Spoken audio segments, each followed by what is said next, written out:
Good morning. Just had a beautiful quick lesson I want to share with all of you for someone with the first name M. Hi there. So we went over this idea that she was feeling disconnected for a couple weeks, and the reason was that she lives in an environment where her partner is very negative all the time. And slowly, the negativity of all the words, even though she's very strong and rooted, starts to wear away at her connection. She became disconnected. So we talked about two categories of disconnection. One, where I have a smaller fire. It's like small, like a metaphor of fire, small flames. And with that, practice of gratitude, prayer, meditation could help very much. But she's trying that. It's not working. Why? Because she had a lower level of disconnection, which we're going to call coals.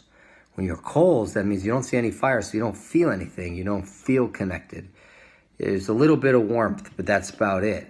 So for that, we talked about how it's important to get something from the outside. So for her, she said, when asked, what has helped her connect in the past, it was going to the library and getting a book by this modern mystic that she was into. And his ideas were interesting. She didn't agree with them all, but it drew out in her. So it's allowing something to be done to me, allowing myself to be drawn back out because it comes from the outside. So that could also be listening to a video or a lecture or something else like that allows me to feel and inspires me, and it pulls out in me something very nice. So that's a way to deal with coals. So we have two levels of low fire and coals, small flames and coals. When it gets to coals, we need to hear something. I told her I once, a few weeks ago, felt pretty disconnected for a few days. And what ended up happening, I'm not sure I 100% planned it, was I was running 5 hours of lectures by Gedalia Fenster and Rabbi Arush and Rabbi Ballin, like some of my favorite people I listen to.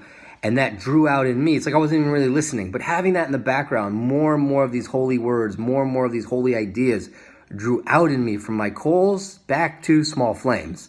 Now I've got small flames, so I can go ahead and do some prayer, do some meditation, do some gratitude, and I was feeling better in no time, only 7 hours later. So the point is, those are three ways. Number one, get a good book from the library. Number two, listen to a nice podcast, video lecture, and even review one from the past that was already helpful. Number three, run stuff in the background. If we got negativity around us, the antidote to negativity is that positivity. So you just have it running in the background and your mind will tune into it subconsciously, subliminally, take it in. So use one of those strategies if you need it. Thank you very much, M. Just call you M for HIPAA confidentiality, for allowing us to all learn from your experience today. May you be blessed with a continued sense of connection, and may we all do the work it takes to reconnect ourselves. And that's something, just to add a final point, that it's a passive yet active process for coals, meaning I have to get myself into the situation where I will be drawn out. There's nothing I can do, though, because I'm feeling very low. But if I put myself at the feet of people or listen to things, it will draw it out within me. Okay.